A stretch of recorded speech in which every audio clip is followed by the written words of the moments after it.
Welcome to the Big Match Revisited, a chance to look back at the way football was televised more than 4 decades ago. It's March 1975, when Harold Wilson was the Prime Minister and the British transfer record was just £350,000. Settle down for some football nostalgia with host and commentator Brian Moore.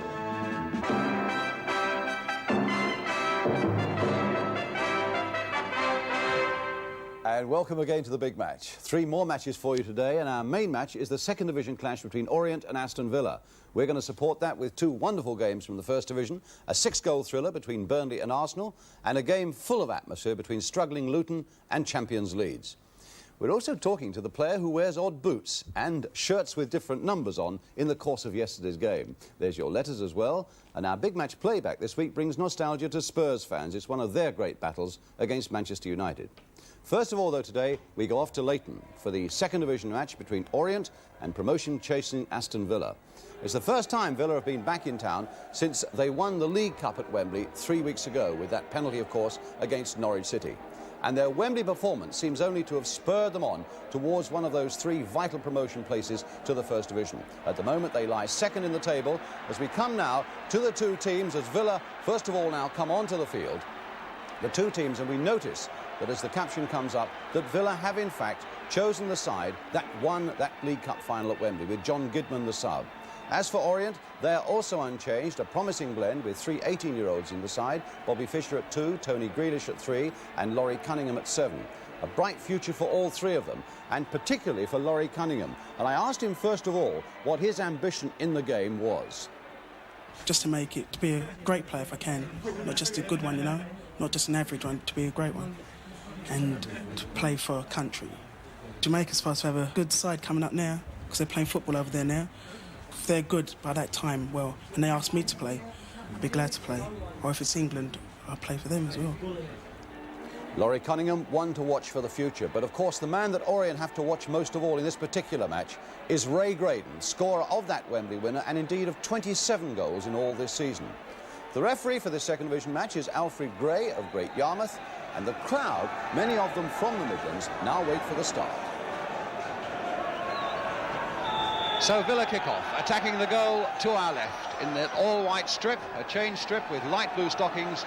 Orient, that looked like a handball there by Brian Little, and it was. Orient in the red shirts with white shorts. What a contrast between these 2 sides. When they met in this corresponding match last season, Orient needed a win to go into the first division, and they got only a point. And what a contrast it continues now, with Orient having scored fewer goals than any other side in the league, 23 from 32 games, and Villa with a very proud record, second in the table, as the ball goes back to Jim Coombs, and they've scored most goals in the second division with Sunderland, 53.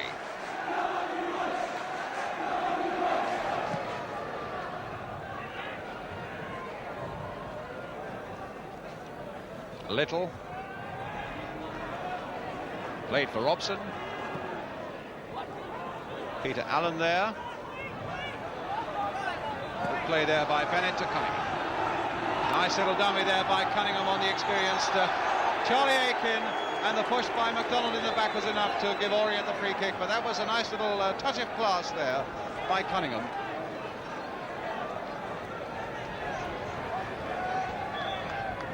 Phil Hoadley with the kick. Lifted towards Queen and Heppelet, and Heppelet's header! No, nothing given. Except a free kick to Villa. Nicely flighted free kick there, and Heppelet up so well. Somebody offside.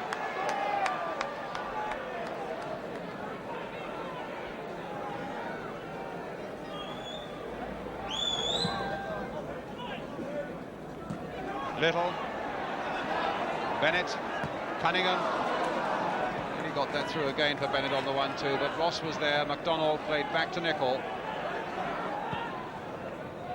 Hit towards Keith Leonard, skimmed on there towards Little. Shrugging his way through, will he get a shot in? He's got Graydon coming up fast on the right-hand side. There's Ray Graydon's cross, and it's still not out of play yet. And Carradus couldn't quite get in before Wally got it away for Orient. Aitken there with a header. McDonald over his own head. Oh, that was a miss kick there by Fisher, but Wally again to the rescue. Good, strong and reliable. Bullock with the header. Now Nicol. Hit forward again towards Graydon, and Grealish is there. Playing to Bullock. Playing wide for Allen.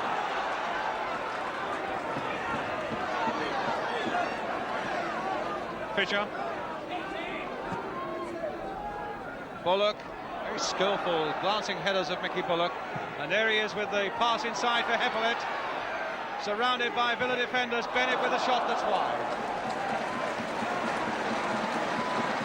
Building up some good attacks, Orient.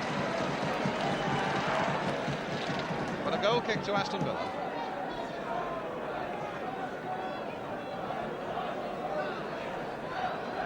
Peter Allen in his testimonial year really deserves a bumper one from Orient.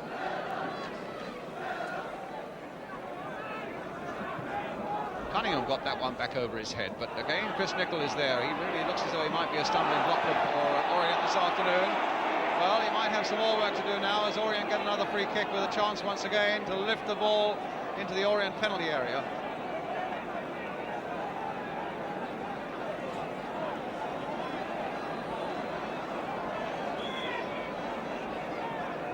Hoadley with the free kick.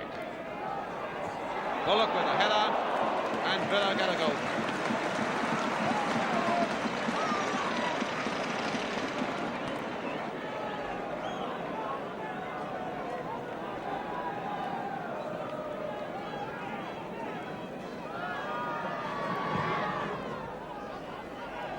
McDonald to Little. Well, Little playing it for Bullock. And away goes Carradus. Making some good breaks in the middle of the field, Frank Carradus, and Graydon always available over on that right-hand side. That's a better cross by him as Leonard goes in. But again, you'll notice who was closest to Leonard. The man who's sticking so close to him, Tom Wally.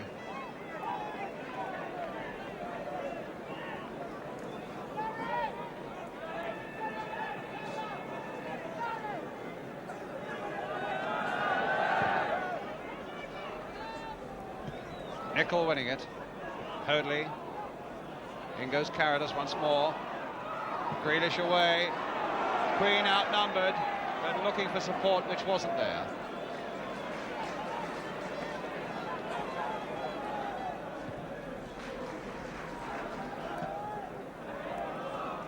Wally.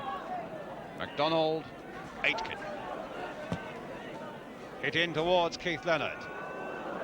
Well, if that goes, it'll be a corner, but Bennett's making sure that it doesn't go. Queen being hustled by Aitken. Hamilton turning it in for McDonald. Now played for Keith Leonard. For once he's got away from Wally as that cross comes in. And Nicol with a header. Oh my goodness! Grealish somehow got that away off the line. Tony Grealish was the saviour of Orient there as that one came over. Nicol got the header in. It looked certain to go in until Grealish did his acrobatics on the line, and all Villa got in the end was a corner.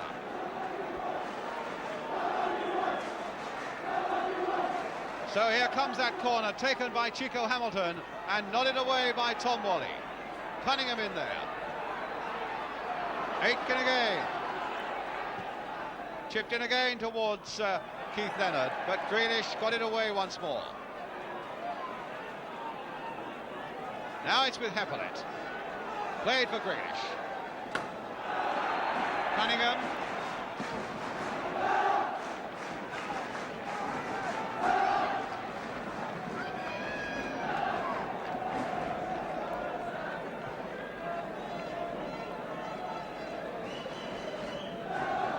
Bullock.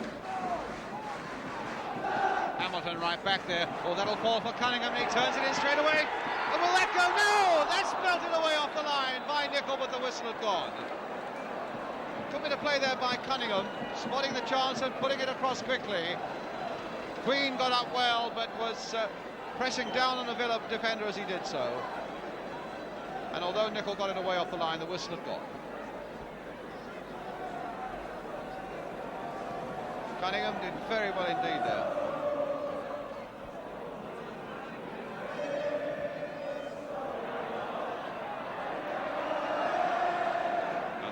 to Aston Villa.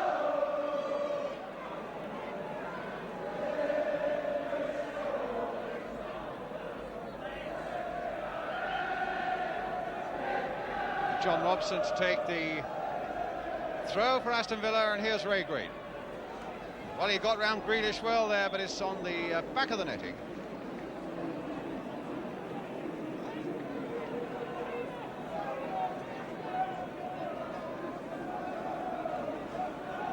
Crowd looking hard for a goal now, and on one or two occasions they came pretty close to it as the whistle goes for half-time. Fairly open game, really. Chris Nicol very dominant in that Aston Villa defence. But the young boy, Tony Grealish, with a tremendously acrobatic save off the line, making sure that the score sheet stays blank at half-time. A lot more to come on the big match, though, this afternoon, but we come to this half-time score at Brisbane Road in East London. Orient 0, Aston Villa 0, and we'll be right back with the second half. So welcome back to Orient, and it's going to be Orient then who are kicking off, attacking the goal now to our left. 0-0. Aston Villa, I would have thought, pretty satisfied so far with a point to keep their promotion challenge going. In fact, they've won their last 4 away games. They haven't made very many chances here, but certainly made the one very good one just before half-time. Queen getting in and allowing a bit of freedom there for Peter Allen. Orient have played some nice delicate football on a very difficult surface, though. Here's Allen again, losing his way just a little. Jerry Queen, and McDonald can turn it back to Coombs.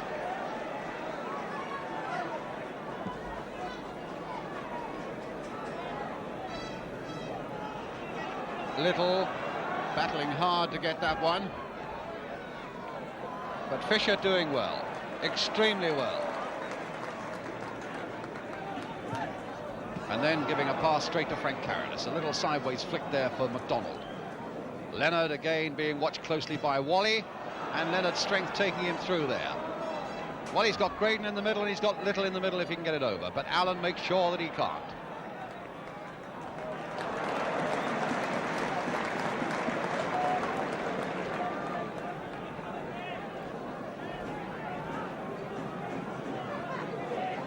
So it's with Bobby Fischer. Donald turning it towards Leonard, and back with Bobby Fischer again.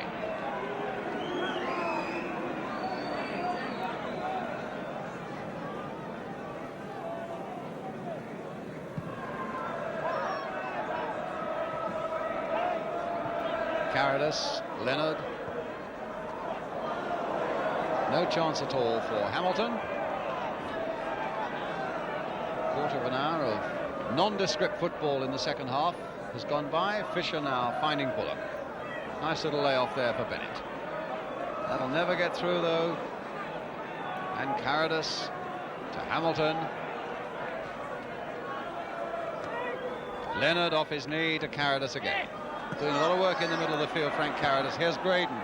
Played for Little. Holding off Hoadley very well. A little flick, and Carradus didn't read it.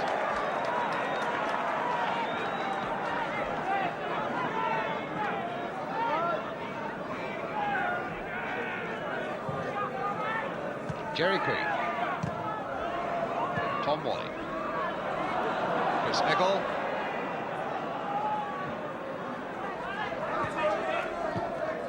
Carradus available.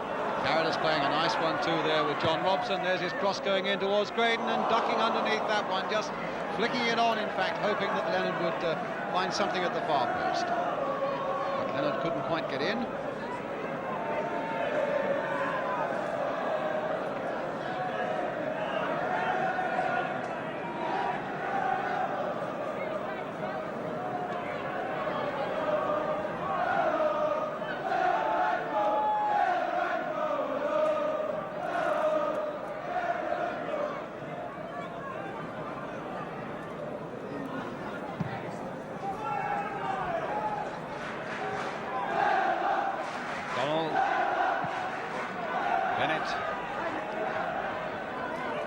For Hevelet. Bullock trying to lay it off again for Hevelet. lot of short, delicate balls, Orient, but the interceptions and the tackling is so swift in this Villa defence that maybe a little more forthright approach would pay better dividends. Here's Hamilton coming towards this Orient defence and really attacking them. MacDonald now with a chance to cross it in, and Hamilton, and now Leonard, and Jackson falls down. Well, that was a deceptive low cross there, played in, and both Hamilton and Leonard were in there, and Jackson was able finally to fall on the ball and bring safety to Orient.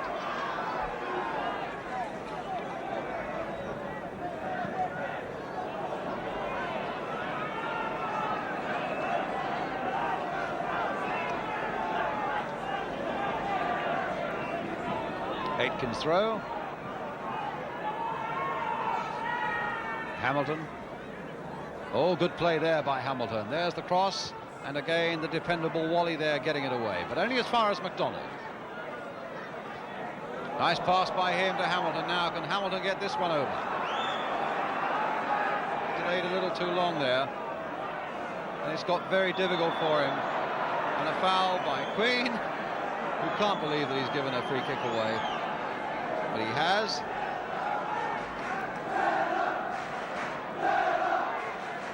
And Bullock coming right back because he spotted that Chris Nicholl has come up. Aitken's cross, Nicholl going in with a header, and just over that Orient crossbar.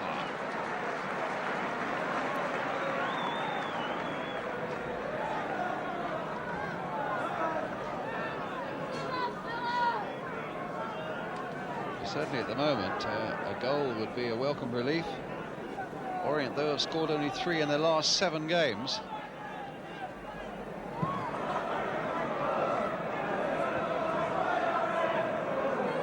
Hamilton.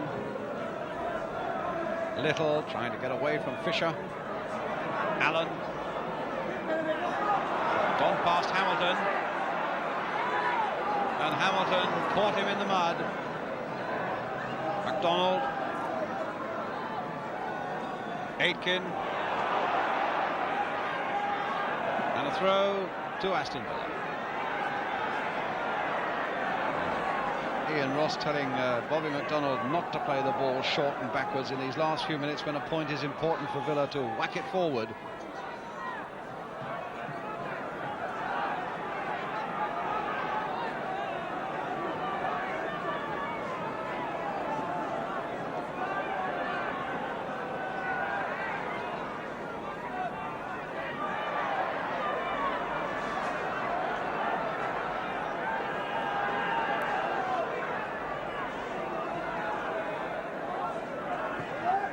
Oakley turning it in towards Jerry Queen, and Heppolet, yes! The goal given! Nicky Heppolet, the scorer. And that with 9 minutes remaining. The ball came floating in from the left, Jerry Queen was in there. I thought for a moment there was a suspicion of handball about it as far as he was concerned. But it came then to Heppolet, the man who wears the number 8 shirt in the second half after wearing 11 in the first. Puts it wide of Jim Coombs. 1-0 to Orient.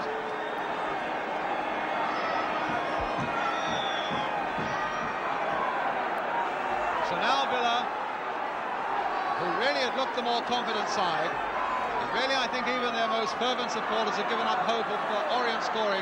They're in the lead. Oh, and it took a good save there by Jackson to stop Bobby MacDonald getting the equaliser straight away. So often the case when a side relaxes after going ahead, and they very nearly got caught by a sucker punch there from MacDonald. Jerry Queen trying to nod it on there towards Cunningham. Good work by Ian Ross. Cunningham tackling back hard at him. Wally thumping it away again towards Bullock, but Nicholl is there. Bennett too. Ball for Phil Hope.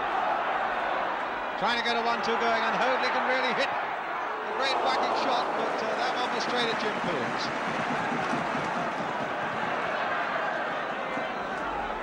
Allen. Well, it's hard to discern exactly where the line is there, but it finally went over. Hamilton. Getting past Allen. Still on his way, Chico Hamilton, and it'll come maybe now for McDonald. Still with Bobby McDonald with Graydon outside him. Here's Graydon, hit hard and low, and Little with a chance. No, and Wally of all people again getting it away. Well, Tom Wally has been an absolute key defender in this Orient side right the way through the game, for the way that he's kept Keith Leonard quiet and done the right thing at the right time right the way through this 90 minutes and saved them in the last seconds there. Great piece of defence by Tom Wally.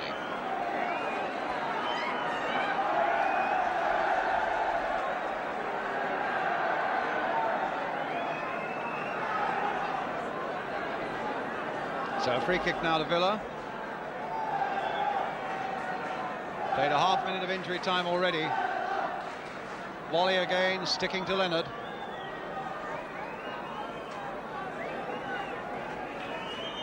Little again going in there, a nice back header, and Graydon is getting underneath this one, and it had to be fisted away with power by John Jackson, and a corner for Villa in the last seconds of the game. Referee looking at his watch, time not added on for corners, of course, and the whistle has gone. And Villa have been beaten. A goal by Ricky Hippolyte 9 minutes from the end, enough to divide the sides. When in fact I think Villa, in all honesty, deserved at least a point. But for all that, it couldn't disguise the fact that it was a very disappointing game, particularly in the second half. But a full-time score then at Brisbane Road in Orient. Orient 1, Aston Villa 0. Yes, overall it was a disappointing game and it dented just slightly Villa's promotion push, but of course a victory that delighted the Orient. Now let's meet the man who wears odd boots, and as you will have noticed, he wore a number 11 shirt in the first half and a number 8 in the second. He's also the man who scored the winner, Ricky Hippolyte. And having accepted that it was a good victory for Orient, why was it such a disappointing game? Well, we got caught bogged down in the middle, really. We had instructions to get it to the wing as soon as possible and let the two wingers, Jerry and Laurie, take the full-backs on. That was where it was nice and flat, and that's where our strength is, down the wings. But once we got in the middle, it was so thick and muddy and bumpy, we just couldn't get it out. Because you've played good football here at Orient, and yet your goal-scoring record is really terrible. I think it's only, what, 24 goals now you've scored in the league this season. We've been trying hard to score goals. Any goals will do us at the moment. But whether it's trying too hard, I don't know. We seem to get all our good football to the box, but our finishing is not good. We have plenty of shooting practice and practicing doing everything, but once we get to the goals, we seem to freeze. Yeah. What about the goal you scored, though? Well, they're all good goals. It came from the right. Over, yeah, the ball came over. I don't know who was in the middle. I couldn't Jerry even see. Queen was I in think the Jerry middle. Queen got a little touch to it, did he? And I thought I'd better hit it now straight away because I think there was two full-backs, two Aston Villa players coming on.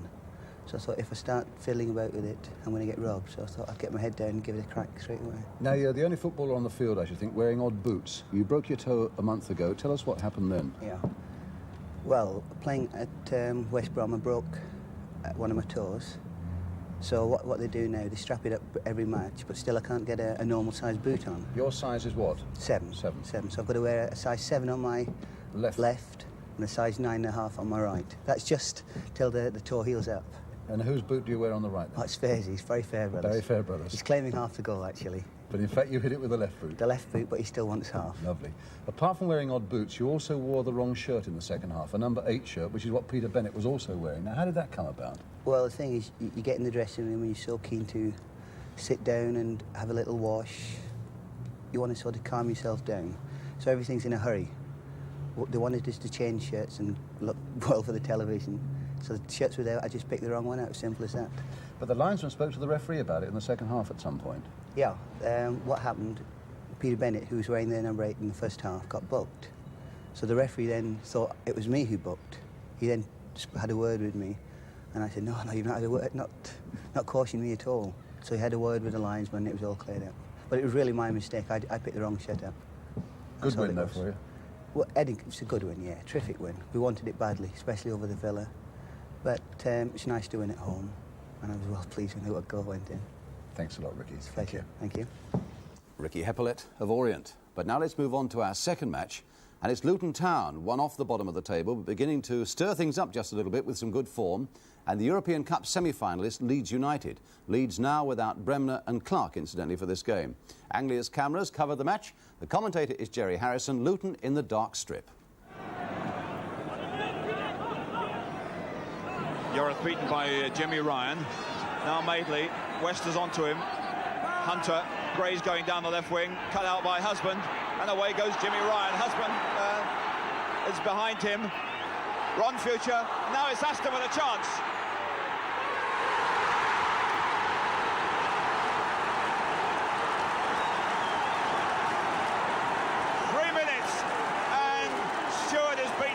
First time in 9 away matches, and it's John Aston to put it in. And they go absolutely mad here at Kenilworth Road. What a lovely start for them. Played down the right by Husband to Jimmy Ryan. A good cross. Ron Future couldn't get it. Aston had all the time in the world to control and get it in with his right foot. Here's Ron Future. And that was Norman Hunt.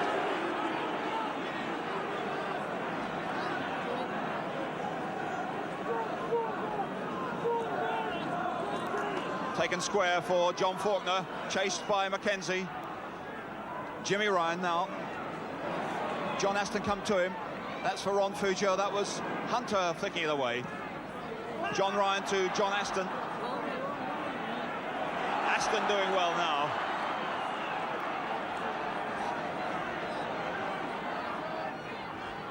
And a good ball to John Ryan. What a good drive. Anderson.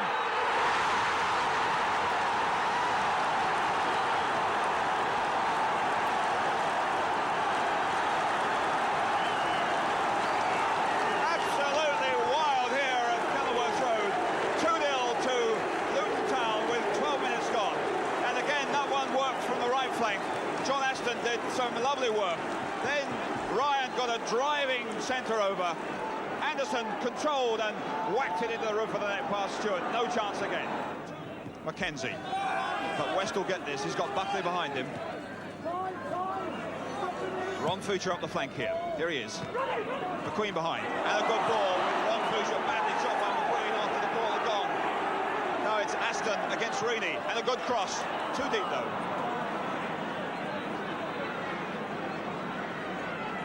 Well, I don't know what the Barcelona representatives are thinking of this Leeds side at the moment.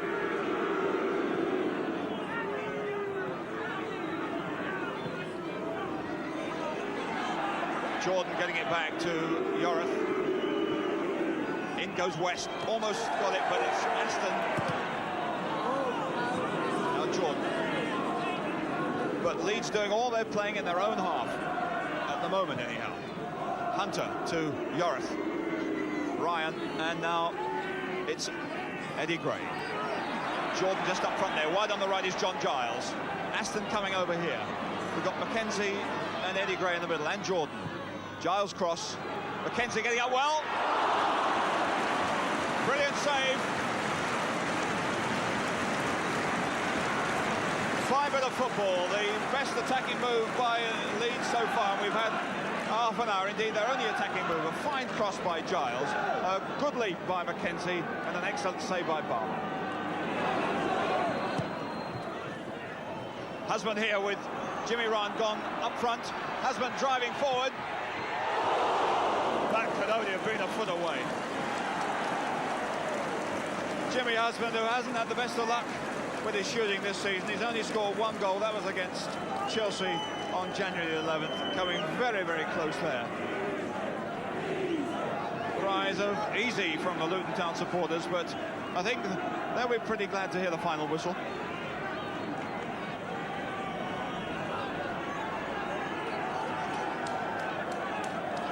Frankie Gray losing it to Aston, and Jimmy Ryan was turned the other way, didn't know it was coming. Giles with Eddie Gray wide there. Mackenzie and Jordan in the middle, going up against Buckley. Yorith drives forward. Here's Giles, and another good save by Barber.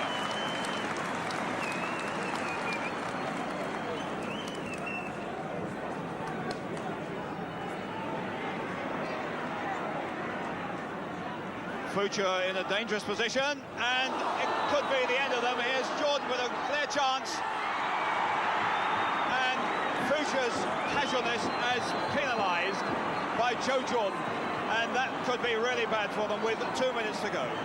This was a classic case of the 18-year-old taking on more than he should have done. He loses it to Jordan, and Barber left absolutely stranded. Cherry wins that. Barber's coming out to help John Ryan, but it's, I would have thought, a Luton throw. Get back a bit, says Mr. Daniels. Anxiety now in this Luton Town side and in the Kenilworth Road stands. Aston. Up goes Mackenzie. They're obviously going to throw everything forward. Is Mackenzie going to do what he did to Ipswich? Indeed, they've got a free kick here. As we go up to the 90-minute mark, we are now in injury time, and can Leeds get anything out of this game? They're trailing by 2-1. Inexperience has let Luton down. Is it going to lose them a point? We've got Gray and Mackenzie the other side of the wall. Cherry's up there on the left-hand side. This is obviously Yorath and Giles. Giles, and now it comes to Norman Hunter's left foot. Another brilliant bit of work by Keith Barber. It looked as if that outside of the left foot from Norman Hunter was on its way to the top corner, but Barber doing superbly. But Luton did hold on and win. And now it's time for your letters, and as I said before, I never cease to be amazed at the things you spot, and I've had a whole sheaf of letters this week about the numbers on the shorts of the Middlesbrough players. From Nigel Hicks of 8 Linton Road, South Chingford, London E4, from Kevin Dawes of South Wimbledon, from Ian Lamont, age 10, of 8 Greenhays Avenue, Banstead in Surrey, and from Jim Smith of 32 Hornbeam Road, Buckhurst Hill in Essex. They were just a few of the many who spotted that some Middlesbrough players had the number on one leg and some on the other. Here for a start, with his number 8 on his right thigh, is John Hicton. This is just after they'd scored a goal against Spurs last week. And as the celebrations continue, you'll see Stuart Bohm, the number 5, come into the picture with his number on the left thigh. I tried to get an answer from Jack Charlton when he came into the On The Ball studio yesterday, and it wasn't as easy as you'd imagine, because Big Jack said that he didn't even realise that Middlesbrough wore numbers on their shorts.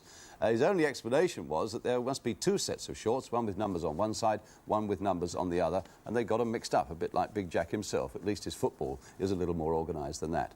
Then we've got Stephen Cowley, 101 Northview Road, Hornsey, London N8, who sent me a copy of the Daily Mail from 1909 that his father found when they were making alterations at home. Interesting point, look at the third result down there. Chelsea 3, Middlesbrough 0. Exactly the match that was played yesterday, alas for Chelsea, with a different result. And indeed, look at the crowd, 50,000 at Stamford Bridge on that day.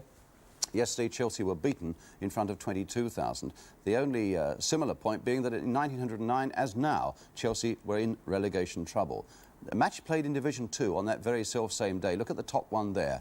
Clapton Orient 1, Tottenham Hotspur 0 in front of a 40,000 crowd. I should hasten to add that it was a different ground that Orient played on from yesterday.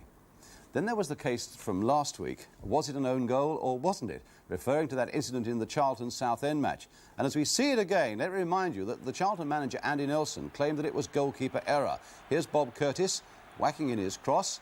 And Andy Nelson's claim was that as the goalkeeper made an error there, it should be goalkeeper own goal. Our apologies to Malcolm Webster of Southend for having to show that one again. But a lot of people disagreed with that view.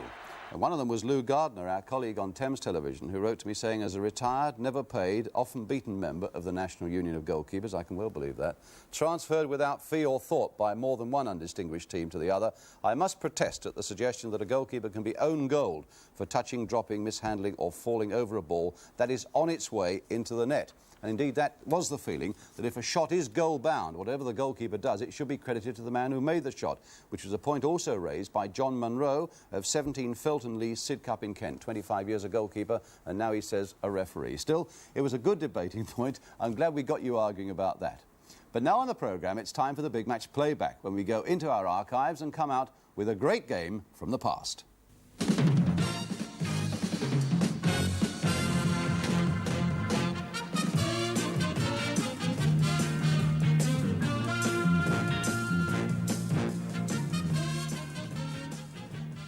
And this week we stir the memories of Tottenham fans in happier days too, when matches against Manchester United were matches between giants. This one came in 1970 at White Hart Lane, with Spurs, of course, wearing the white shirts. Right through in that penalty area. The referee has taken Kidd off the field and says that the treatment must continue there. And so Bobby Charlton with the corner for Manchester United. And it's pushed away and over the line, says the linesman, and the goal is given, and it's Sadler who has scored it. No, not given. Not given. It was a push, says the referee. The goal is not given. Well, there looked to be a misunderstanding there between the linesman and the referee. Wilf McGuinness, I think, must have been a little disappointed that the goal he thought had been given and then it wasn't. Bobby Charlton. John Aston, number 11, and Knowles watching him. Kidd looking for that one, and Law!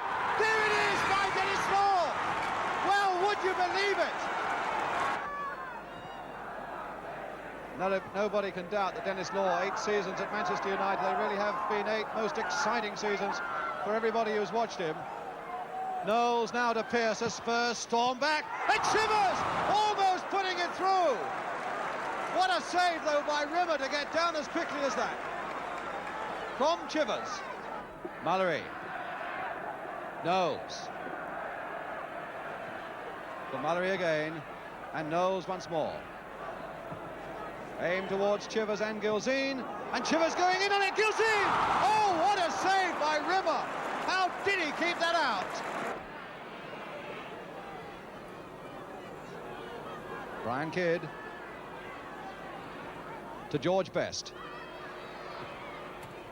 Fitzpatrick. Best going in on it, Best! Oh, beautifully taken by Best!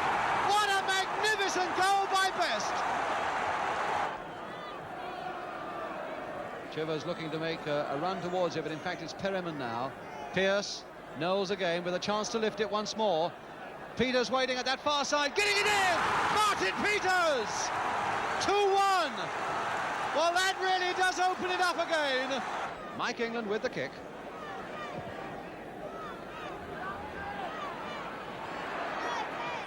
Crowd, I think, claiming that Chivers was pushed again there by James, but it's Spurs in possession once more. And they're very intelligently spreading this game out as wide as they can. Now it's Knowles turning it in. Oh, Gilzean! 2-2! What a goal by Gilzean!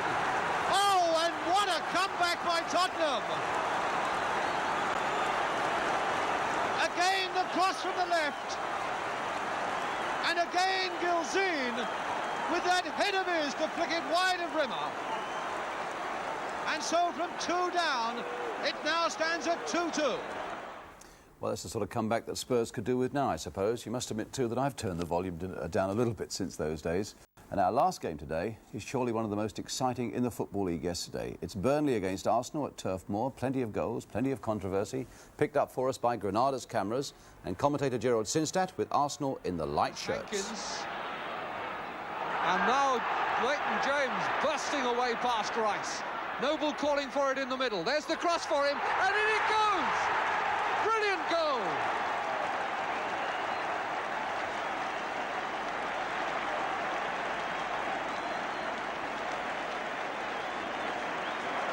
Ten minutes gone, and there are the two men. This great break by James. The cross low, Noble in, and that is 1-0.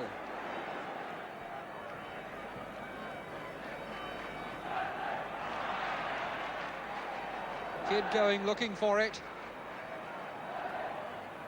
He's kept it in. Good diving header, and now Rostron coming in. Pull back and over the top by Ball. He applauds the cross from Rostron, but he won't be so pleased with his own finishing. Stevenson had been drawn to the post. The goal was empty, and Ball muffed it. Simpson. Nelson. Put out for a corner by Collins. Present for someone about a dozen rows back in Block C. And the ball now returned. But this is just the opening that Burnley wanted. It will prevent Arsenal from sitting in their own half of the field if they'd had any thoughts in that direction.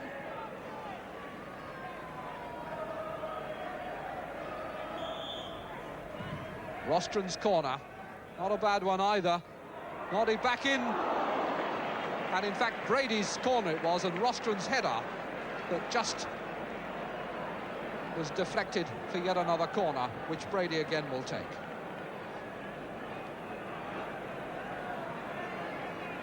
That's young Rostron. And Brady taking the kick. Camacho Nelson, deflection and cleared off the line by Ingham, and now it's been put in, and I think it's young Rostron again. Yes, it is. Wilf Rostron, his second game for Arsenal, his second goal. What a delighted young man, and well might he be. All from this corner by Brady. Tremendous shot, deflected, cleared off the line by Ingham, and then turned back in by Rostron. Rodaway beaten in the air by Hornsby. Ingham, Waldron, nice dummy. Newton. Collins. It's Burnley's ball.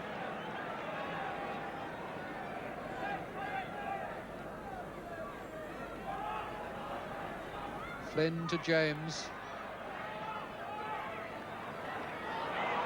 Newton, Noble, giving it back for Newton. Penalty! No, says the referee.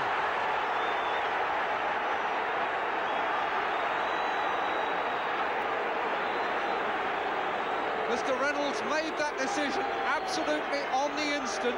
He wasn't far away, but very clearly there will be two schools of thought about that. Now, what about that? Did he dive? Was he tripped? A great chorus of boos around here says he was tripped.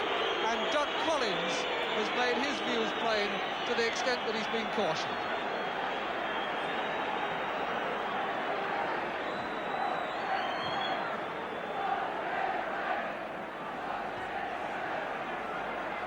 Mancini. Waldron. Collins. Beating Powling, not the second time though. Ball. Kidd. They call back for a free kick to Arsenal. And Mr. Reynolds, the target of continued booing from the far side, and indeed from all round this ground.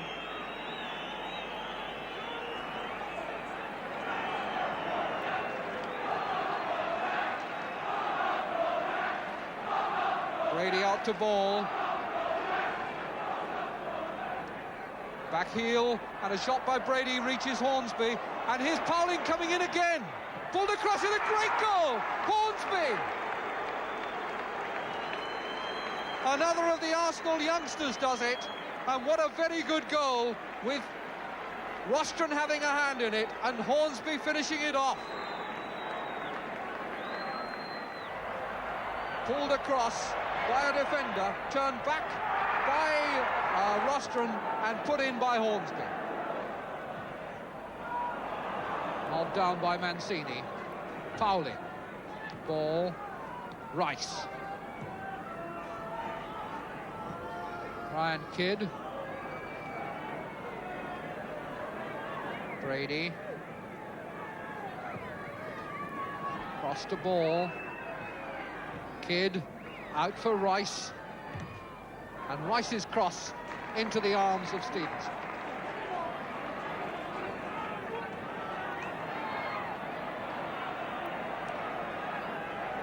Ingham leaving it for Flynn, chasing the touch on. Noble offside. Second time in the game he's been caught.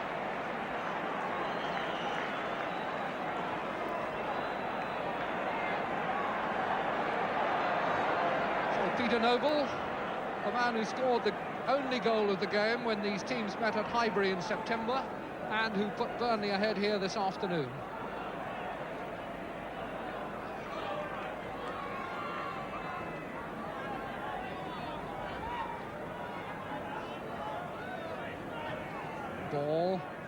Rostron. James. Space outside him with Newton galloping into it. Collins.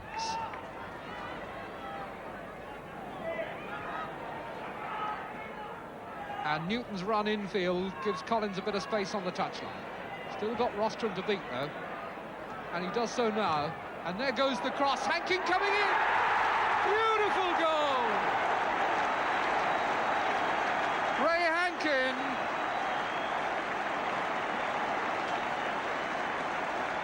Collins' patience paid off.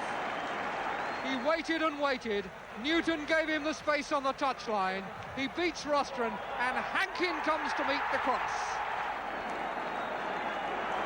That's Ray Hankin's 14th goal this season. And it's now 2-2, 5 minutes into the second half.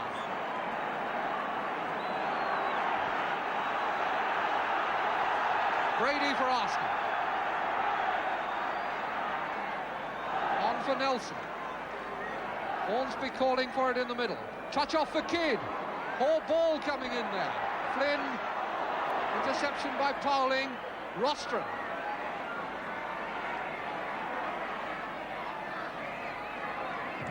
Rostron's cross. Newton.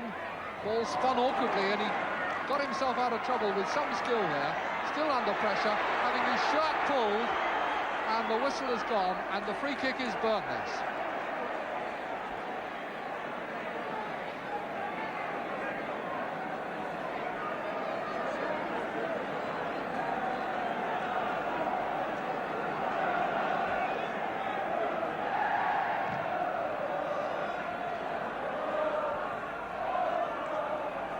Burnley's ball. Collins will take it.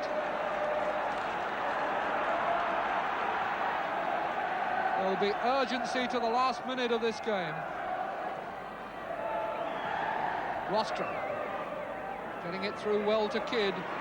Hornsby going to support him, and Kidd gives him a beautiful ball. 2-3-2. Hornsby's second goal of the game.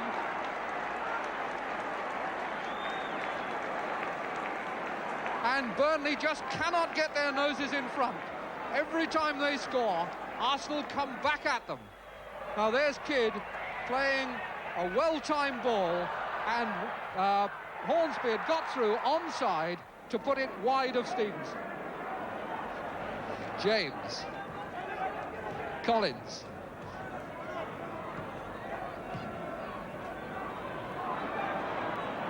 Thompson. Ingham. James's cross. Off Simpson's head. Hankin! Off Simpson again, but Hankin was pushing. The indication from Mr. Saunders quite clear.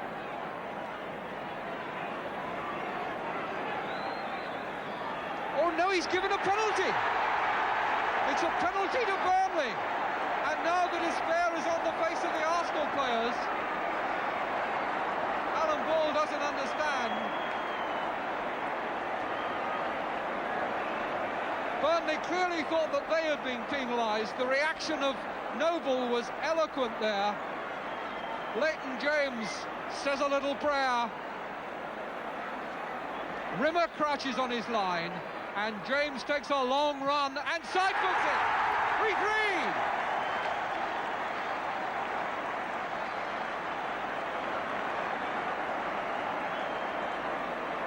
A penalty with 6 minutes to go, the championship at a crucial stage, and Leighton James had the nerve to fool Jimmy Rimmer. A long, long run, but a side-footed, soft shot that sent the goalkeeper the wrong way. Well, I said it was a game of controversy, and there were those two penalty incidents, the one that wasn't given and the one right at the end that was. Let's take the one in the first half, first of all, the one that wasn't given by referee Tom Reynolds, who is a very good referee and much respected by the players. A 1-2 there between Peter Noble and Keith Newton coming in on the left-hand side. Burnley claimed there was a push. Don't worry about the tripping. Look to see if Pat Rice pushed there. The arms go up in the crowd thinking that a penalty should have been given. The legs are flying there a bit as well. And I think, in all honesty, that Burnley probably had an argument. But what about the penalty that was given against Arsenal right at the finish. Let's have a look at that one again. That again was for pushing. Peter Noble involved, and Peter Simpson goes up behind him. Look at the positioning of the referee. Absolutely perfect. He claims that was a push. And as we allow the action to go on, you'll see one or two other things happening. Watch the number 10 there, Doug Collins. He's watching very closely that incident in the 6-yard area, but he felt all along that that should have been a penalty. He raised his arms and appeals. Peter Noble, the man who was pushed, begins to walk towards the referee and points to the spot. And referee Tom Reynolds then comes in, beautifully placed, as you can see, saying that that was a push. I wasn't at the game, not for me to dispute the referee's decision. The evidence was there for you to see. Hope you've enjoyed the programme today. We leave you today with the goal scored by Orient, a collector's item, really, when you think that they've scored only 24 league goals all season, 13 of them at home. Something for the O's fans to enjoy again. Oakley turning it in towards Jerry Queen, and Hepelette, yes!